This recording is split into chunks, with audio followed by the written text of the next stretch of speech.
సినీ నటుడు కమెడియన్ అలీ రాజకీయాలకు good bye చెప్పేశారు. ఈ విషయం తెలుపుతూ ఆయన ఓ వీడియోని విడుదల చేశారు. ఈ వీడియో ప్రస్తుతం వైరల్ అవుతోంది. 2019 ఎన్నికల సమయంలో వైసీపీలో చేరి ఆ పార్టీకి సపోర్ట్ చేసిన అలీకి వైసీపీ ప్రభుత్వం రీసెంట్ గా ఎలక్ట్రానిక్ మీడియా సలహాదారుడిగా నియమించింది. అయితే ఇటీవల జరిగిన ఏపీ ఎన్నికల్లో వైసీపీ ఘోరంగా ఓడిపోవడంతో అలీ ఈ నిర్ణయం తీసుకున్నారా అనేది తెలియదు, కానీ ప్రస్తుతం ఆయన వైసీపీకి కూడా రాజీనామా చేసి పూర్తి స్థాయిలో రాజకీయాలకు స్వస్తి పలికినట్లుగా ఈ వీడియోలో చెప్పుకొచ్చారు. ఈ వీడియోలో అలీ మాట్లాడుతూ, నేను 1999లో డి రామానాయుడు గారి కోరిక మేరకు రాజకీయాల్లోకి అడుగుపెట్టాను.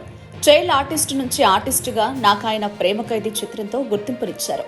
ఆయన అప్పుడు బాపట్ల ఎంపీగా నిలబడుతున్నానని చెప్పి నన్ను ప్రచారం చేయమని అడిగారు. ఆయన కోసం రాజకీయాల్లోకి వచ్చాను. తర్వాత వైసీపీలో చేరాను. నేను ఏ పార్టీలో ఉన్నా ఆ పార్టీ నాయకుడిని, నా సపోర్ట్ కోరిన వారి కోసమే మాట్లాడాను తప్ప ఎవరిని పర్సనల్ గా కించపరచలేదు, దూషించలేదు. కావాలంటే మీరే వెతుక్కోవచ్చు. నాకు అన్నం పెట్టింది, నన్ను ఇంతవాడిని చేసింది సినీ పరిశ్రమ, నిర్మాతలు, దర్శకులు, హీరోలు. 45 ఏళ్లుగా సినీ పరిశ్రమలో ఉన్నారు. నాకు ఆ భగవంతుడు దయాగుణం ఇచ్చాడు. దీనికి రాజకీయ బలం తోడైతే ఇంకా ఎక్కువ సేవ చేయవచ్చని రాజకీయాల్లోకి వచ్చాను తప్పితే రాజకీయం చేయాలని మాత్రం రాలేదు. మా నాన్నగారి పేరుతో 16 ఏళ్లుగా ఓ ట్రస్ట్ నడుపుతున్నాను. నా రెమ్యునరేషన్లో 20% ఆ ట్రస్టుకే ఇస్తాను. విదేశాల్లో ఏవైనా ప్రోగ్రామ్స్ చేస్తే 60% ఆ ట్రస్టుకి, 40% నేను తీసుకుంటాను. కరోనా టైంలో కూడా ఎందరికో సాయం చేశాను. ప్రస్తుతం నేను ఏ పార్టీ మనిషిని కాను, ఏ పార్టీ సపోర్ట్ని కాను. నేనిప్పుడు కేవలం కామన్ మ్యాన్ని మాత్రమే. కామన్ మ్యాన్ గానే ఉండి ఇకపై నా సినిమాలు షూటింగ్స్ చేసుకుందామని అనుకుంటున్నాను. ఈ మాట చెప్పడానికే నేను మీ ముందుకొచ్చాను. ఇకపై ప్రతి 5 సంవత్సరాలకు ఒకసారి మీరంతా వెళ్లి ఎలా అయితే ఓటేస్తారో అలాగే ఓటేస్తాను. రాజకీయాలకు స్వస్తి, గుడ్ బై అని అలీ ఈ వీడియోలో చెప్పుకొచ్చారు. 45 సంవత్సరాలు ఇండస్ట్రీలో ఉన్నాను.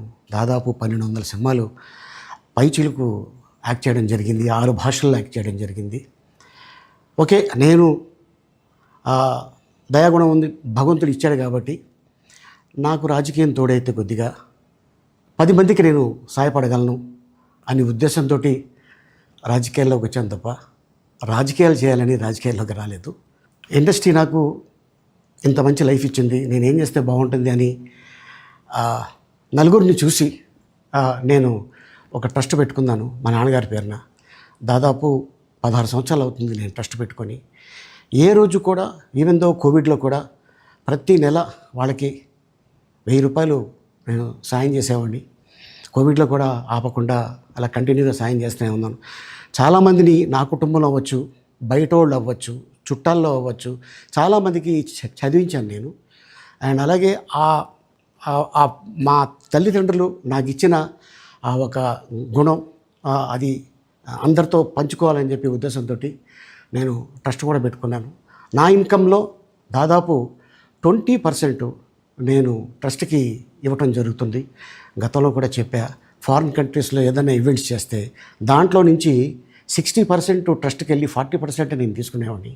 సో ఇట్లాగా చాలా సేవలు చేసి ఉన్నాను కాబట్టి ఈ మాట కూడా నేను మీకు చెప్పుకుంటున్నాను. అండ్ అలాగే నేను వ్యక్తిగతంగా ఎవరి మీద ఏ పార్టీలో ఉన్నా కూడా నేను నా పార్టీ గురించి నేను పొగుడుతాను.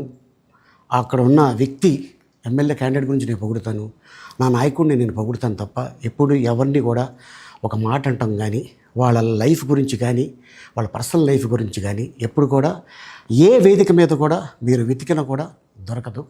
అండ్ అలాగే సో నేను ఈ రోజున మీ ముందుకి రావడానికి కారణం ఏంటంటే, నేను ఏ పార్టీ మనిషిని కాదు, ఏ పార్టీ సపోర్టర్ని కాదు. ఐఎమ్ జస్ట్ కామన్ మ్యాన్గానే ఉండి ఇక నా సినిమాలు, నా షూటింగ్లు నేను చేసుకుందామని చెప్పేసి అనుకుంటున్నాను. That's it. ఈ మాట చెప్పడానికే నేను మీ ముందుకు వచ్చాను. సో నేను ప్రతి 5 సంవత్సరాలకు ఒకసారి ఎలక్షన్లో మీరు వెళ్ళి ఎలా ఓటు వేస్తారో నేను కూడా ఒక కామన్ మ్యాన్గా వెళ్ళి ఓటు వేసి వస్తాను.